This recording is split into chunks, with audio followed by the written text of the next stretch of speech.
Ladies and gentlemen, brothers and sisters, friends, enemies, and comrades, I hope you're doing well. Welcome to this late night. I won't be here for long. I'll be here for like 20 minutes just to summarize on what's happening. Karibuni sana, karibuni. If you're going to watch this on repeat, because you probably won't find me, because I'll be here for 20 minutes, like I said. Make sure you subscribe, like, share, comment, do all the good stuff, and share it with your friends. Big news today is the Supreme Court decision. The Supreme Court decision, rather, to basically uphold that, undo what the appellate court ruled, basically giving the finance bill a clean bill of health. So Finance Bill 2023 is no longer illegal. Remember, the government lost that case on at the appellate court, okay, where it was considered unconstitutional. But the Supreme Court gave a very funny judgment on the issue, which a lot of people took notice and are not happy with what's with the judiciary, especially the Supreme Court, that is. Now, very interesting tweets from people who have been in the judicial system, like Ahmed Nasir. Say what you want about him, but he's usually right on the money with his predictions. He knows how the judicial system, Kenyan judicial system, is work in and out. And in his case, he reminded us that this was a case of juris pesa. Basically, Ruto paid off the Supreme Court. That's why he really wanted this thing to go to the Supreme Court. Same argument can be made with the Gachagua case. The Gachagua case will probably end up the Supreme Court. Isn't it a coincidence that Ruto was advocating, telling the Gachagua team, hey, listen, stop wasting your time. This thing should be going straight to the Supreme Court. In fact, the government side, if you listen to the argument by Ojienda, Gitu, Muigai, and all these clowns that were defending the government's position, I mean, the Senate and the National Assembly, to go ahead with the impeachment of Gachagua, they're arguing that this court, the High Court, does not have the jurisdiction to listen to this case, and this case should go straight to the Supreme Court. Now, don't you find it a little bit suspicious that the president wants the case to go to the Supreme Court? Why is he so confident that these Supreme Court judges will rule fairly in his, view? It is quite obvious that Ruto has the judicial system, especially the Supreme Court, that is, to be specific, he has compromised the Supreme Court. Not a lot of people are happy with this. Now, I'll show you a quick tweet. Bruce Yagdev, nice seeing you. Everyone is asleep, if that's the question you're asking. It's late night in Kenya. But I had to get this out of the way, off my chest, just to look at a few tweets here. And I will read the tweet by Ahmed Nasir, who reminded us that he predicted accurately about this outcome with respect to the what do you call it? Finance Bill 2023. Okay. Let's look at this. Okay? I want to read you this tweet by Ahmed Nasir after he made a very, very interesting tweet here. Can you see it, ladies and gentlemen, brothers and sisters, friends and comrades? I won't be here for long, like I said. So bear with me. Follow me. I'll be brief, quick, precise, succinct. Make my pithy comments about the issue, and I'll be out of your way, okay? So we have to look at this very quickly. All right. Here is the tweet by Ahmed Nasir. Here he was laughing emoji, laughing out loud, saying, "Told you, Supreme Court of Kenya overturns the Court of Appeals judgment on the 2023 finance bill and gives it a clean bill of health as predicted by many keen observers of the court. The judgment was in line, in quotes, in line with the known principles of the courts and adhered in strict censor to its established stare decisis. Okay. Again, if you go to this comment section, Willis Evans Otieno, sorry, who is also a wakili, says, "Don't you mean Judice Pesa Senior?" And Ahmed Nasir gives another laugh out loud emoji, basically saying these guys were compromised. Now, if anyone missed, there was a late night session between is it Kagwanja? Some lawyer called Kagwanja, whatever his name is. Kaganja. Sawa Bruce, tuonane baadaye. Thank you for stopping by. Like the video before you go to bed. And make sure you subscribe. They had a discussion. It was in Citizen Live where Okiom Tata was mentioning and kind of pointed out why this decision by the Supreme Court was kind of peculiar and not really, first of all, the number one red flag is that all of them, seven members of the Supreme Court, agreed and wrote one judgment. Usually in Supreme Court ruling, always all the judges, whether they concur or oppose the motion, whatever the case is, they usually write their own ruling, how they arrived at the judgment. This was not the case. This was just the Supreme Court wrote one lengthy, voluminous ruling on the matter, which was really kind of odd, okay, for a Supreme Court ruling. That's number one, okay? So anyway, majority of the people, if you know anything, one or two, three things about law, you know that this finance bill was unconstitutional. The biggest point was the fact that this finance bill was passed. Of course, the finance bill, before it was passed, you have to have an appropriation bill, which is the budget. And in order to have an appropriation bill, which is the budget, in Article 220 of the Constitution, defines what is a budget. You have to show revenue estimates and expenditure estimates. What do you estimate? What's the estimation of how much we can collect from taxpayers?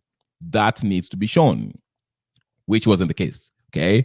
Which gives room for budgeting for things that we actually don't need, okay? Or taking loans that are not in line with what the Constitution says, okay? And that was never addressed. So you cannot claim to have a budget if you can't show the revenue estimates. That's one of the biggest red line. But today is not the day that I will break down this, and I'm just giving you highlights of the anomalies or the peculiar nature of this ruling by the Supreme Court. All of them, seven of them, writing down one ruling, which is different. Because usually, like I said, every members of the Supreme Court Justice, they usually write their opinion and always write their argument, why and how they arrived at the judgment that they arrived at, whether in agreement, in concurrence, or whether they oppose the motion, okay? So that is the one thing that really a lot of people are left baffled. And again, like I said, with this decision and the fact that Ruto urged Gachagua to move straight to the Supreme Court, it suggests that Ruto has confidence that the Supreme Court judges will rule in his favor. And if you look at Jimmy Wanjigi's tweet today, he basically said, the Supreme Court needs to go. All of them needs to go. And actually, Ahmed Nasser also in his one of his latest tweets, he said, this is the right time to actually replace the Supreme Court justices, judges. This is the right time. We should go to JSC, Justice Service Commission, and report them and see if we can actually get these people removed. Because what they did here in this judgment was something that's, leave a lot to desire. It's just not normal, okay? Now, let's give one little clip by Okiom Tata where he mentioned this stuff, I'm just talking about here. In brief, this is what the rejection on the streets, eventually it was withdrawn. Is that the route, or should we still have the faith in the courts? It's a dicey question because reading this judgment, there was a question whereby whether you can challenge policy decisions in the courts. They said you cannot. The Court of Appeal had come out very clearly that policy decisions are among the issues of anything that is done under the color of the Constitution. So if you cannot then go to the courts on policy, and if your public participation in processes is cosmetic, and something bad is being done, what is the Supreme Court telling Kenyans? It's telling Kenyans that what the Gen Zs did when they stormed Parliament is the way forward. That's why some of us are resisting. The way forward should be going to the court and challenging these things, not taking the law and dealing with it the way it was done. But now look at the result. The Gen Z action on the streets bore a permanent result. My action in the courts has been frustrated. So basically, what's the way forward? The way forward is to go back to the 2020, when was it, 2007, when people chopped each other in this country because there was a dispute. I'm sure you're not advocating for that. No, I'm not advocating for that. I'm interpreting the ruling of the court. The court is advocating for that. Because when you choose to drop heavy issues so that you can arrive at a decision, the question of Article 249, Clause 3, I argued it. It's not even mentioned anywhere in the proceeding. It's not even mentioned. It was just like it never existed. You see, I raised 249, Clause 3. And to me, it was a trump card. Right. But because it was going to destroy this judgment, the Supreme Court decided not even to mention it, so that it could arrive at this judgment where it saves the Finance Bill 2003. So, again, hi, Chief Negus. Nice seeing you. Hi, Gypsy Corner. Nice seeing you too. Again, Okiom Tata raises questions and basically says, listen, even when I was watching, was it today or yesterday or the day before, one of the interesting speeches by Kamaniwa, the old guy who is a lawyer, he said, listen, the perception is out there that the legislative body is compromised, the executive is buying everyone, and the judiciary, the Kenyan judiciary, is our last line of defense, basically. Kenyans are basically pinning their hopes on the judiciary to do the right thing, to be the defenders of this constitution. So as they interpret the law, they should do so not only because of the public interest, of course, but also to do so with accordance to the Kenyan constitution. So they are the last line of our defense. And Okiom Tata says, based on what we just saw on the ruling of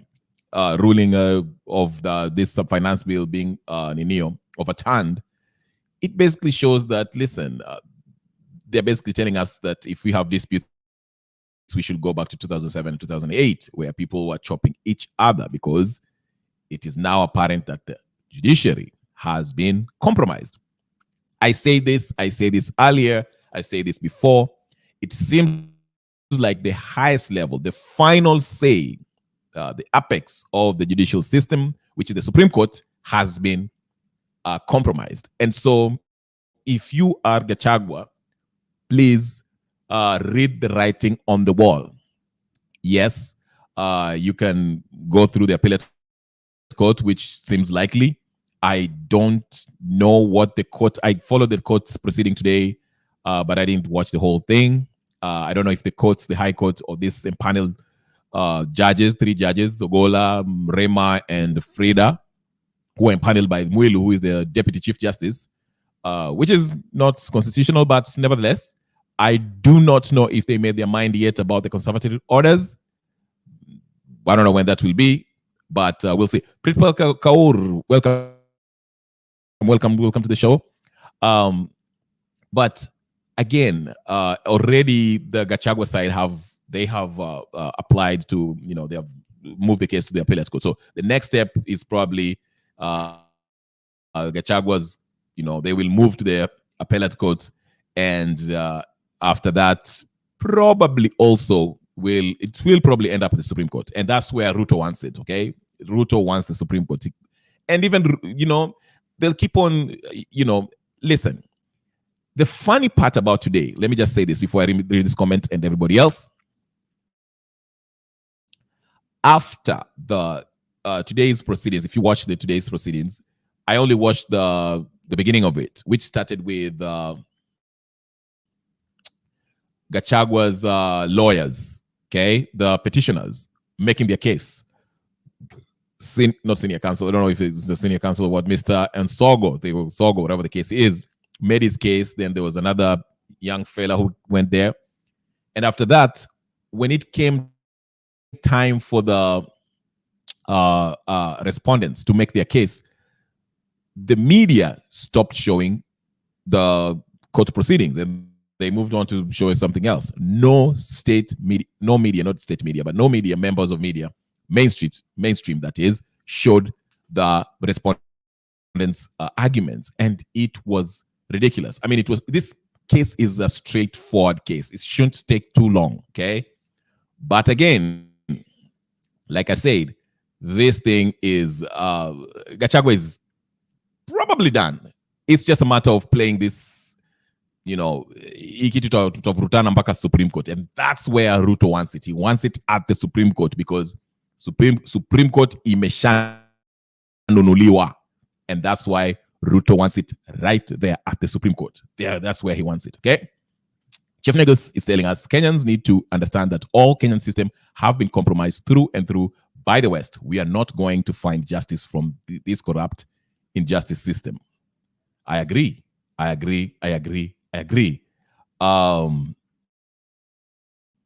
Chief Negus says the moment CJ Koome said hot air during the ruling challenging Ruto's presidential win, and considering how Ruto had the West support, we should have known that we are on our own as Kenyans. Yeah. So you can see, by the way, today, Megan Whitman, the U.S. ambassador to Kenya, is still making her rounds. She was in Eldoret. Aye. Don't you find it funny this whole week? She has been visiting everyone, okay? She was with the IBC. She was with CS Soipan, I think her name is, the Cabinet Secretary of Ministry of Defense. Today, she's in Eldoret. She had visited Hassan Joho. She had visited Mbadi. She's visiting every ministry. I think she's the president. I think Meg Whitman is the president of the Republic of Kenya. It's not Ruto. Ruto is just taking orders from Meg. Meg Whitman is the president of Kenya.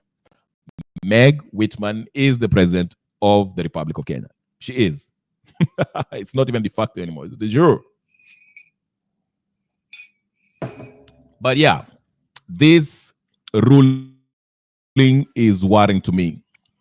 And if I am Gachagua, I should be really, really, really worried because hii kitu inapelekwa huko kwa nini?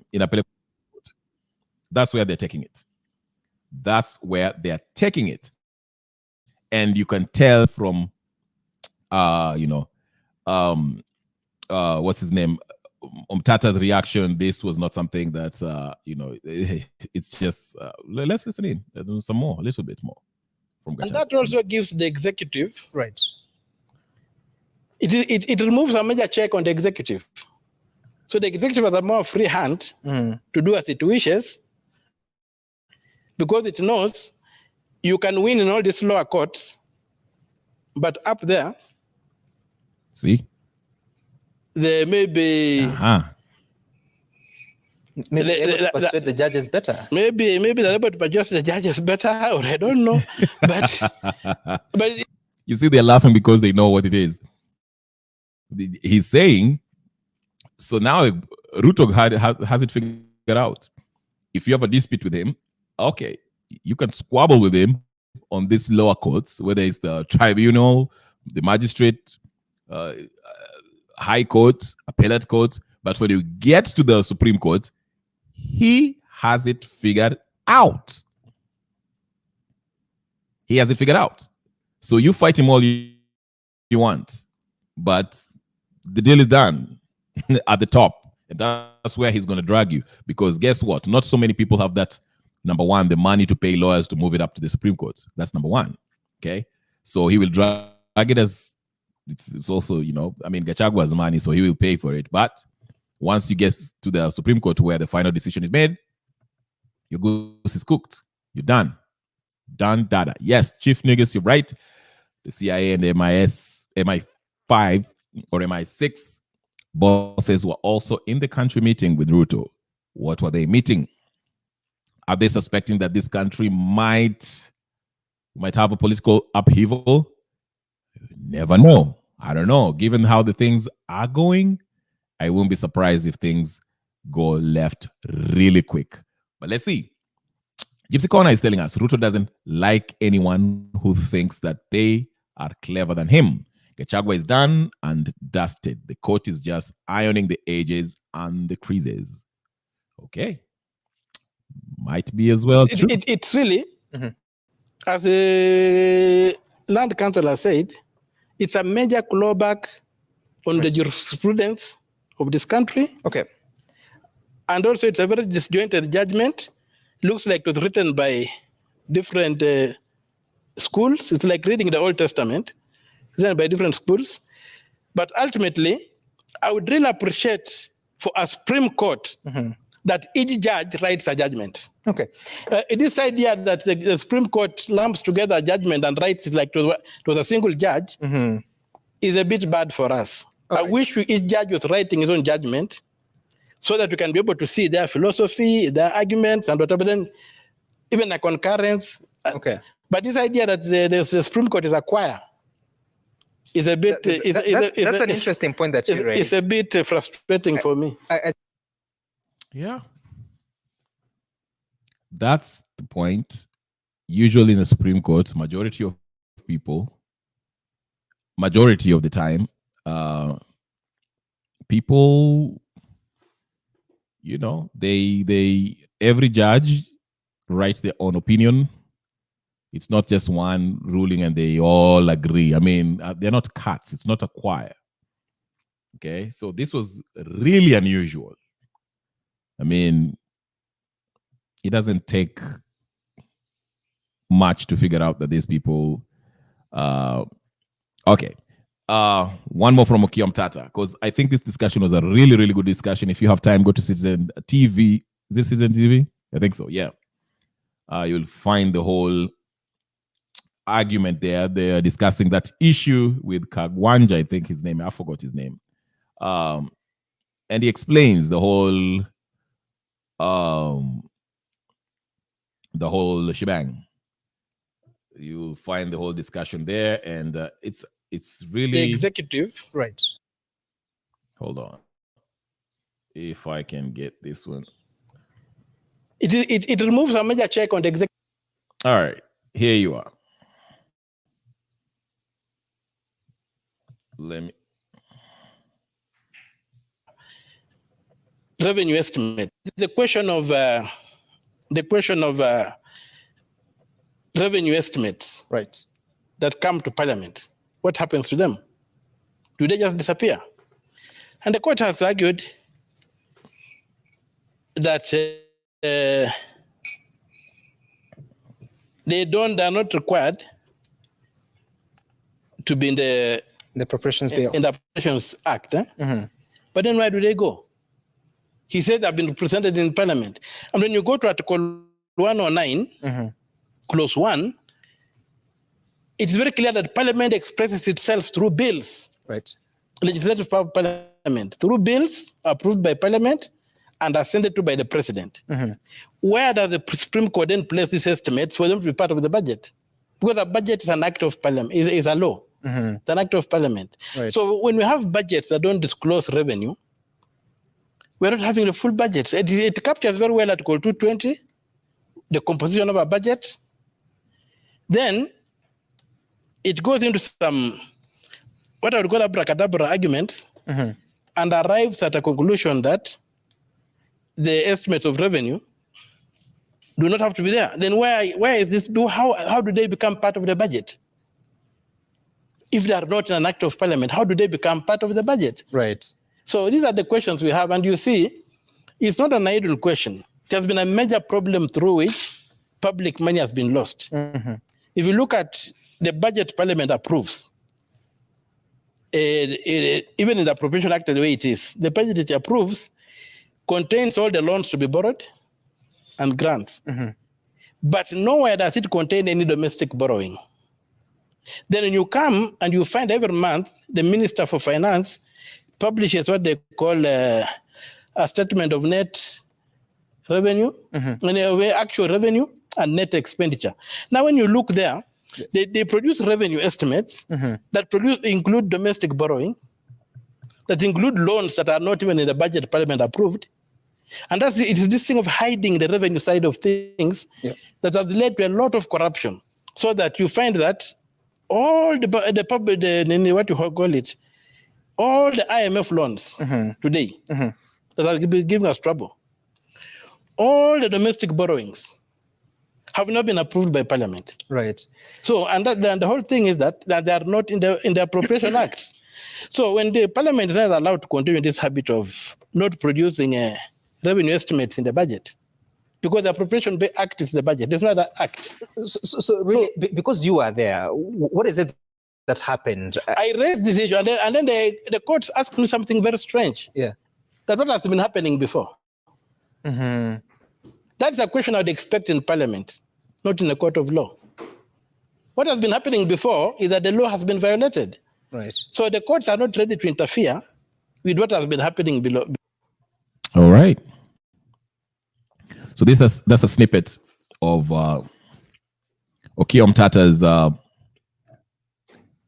Omtata's submission. He was with not Kagwanja. I forgot his name. They were discussing the decision by the Supreme Court.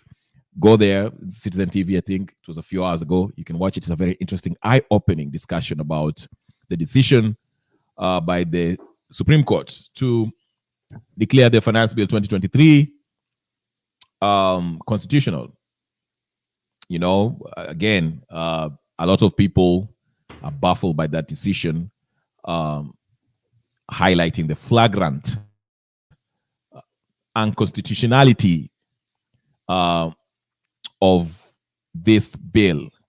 And they mention it. One of them, which Okiya Omtata has just mentioned, the budget, the appropriation bill, what it comprises of, what was hidden, what was not revealed. You cannot have a finance bill if you cannot even have an appropriation bill, okay?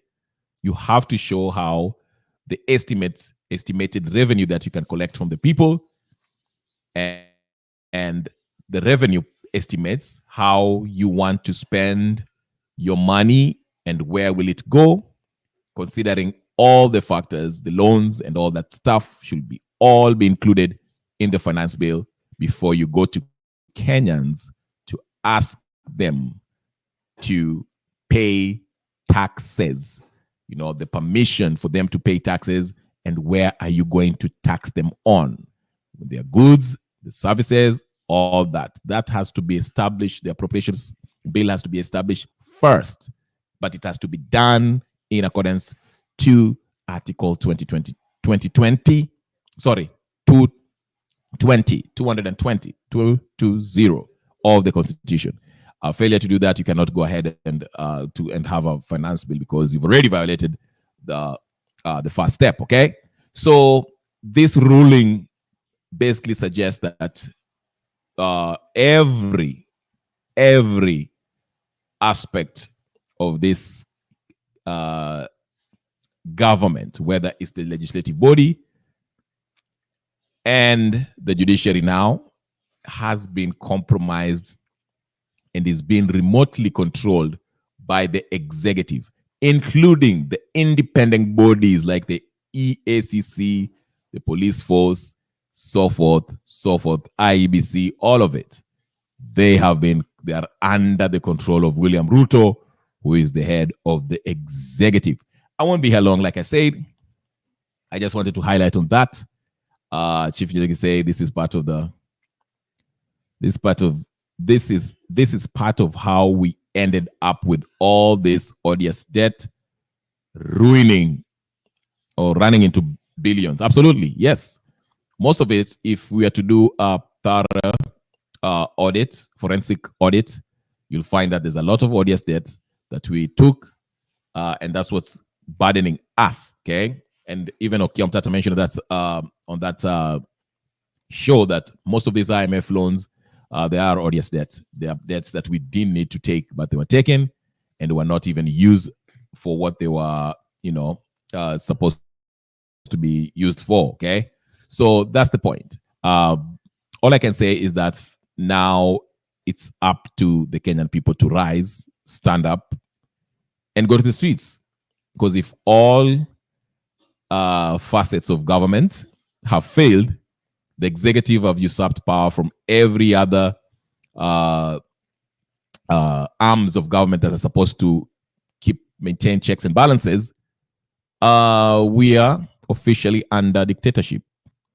And if that's what the Kenyan people are okay with it, then that's fine. But if you're not, if you're tired of the abductions, extrajudicial killings, and all that stuff, then people have to stand up and stand up now. Okay.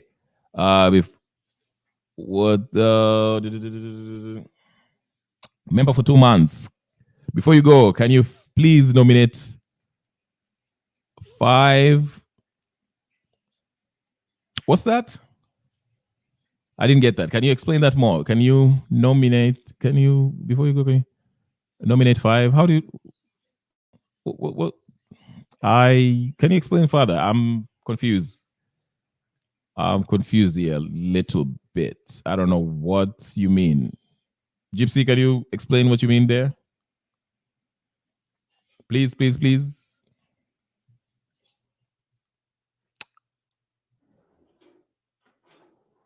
Gift a 5, get a revolution membership.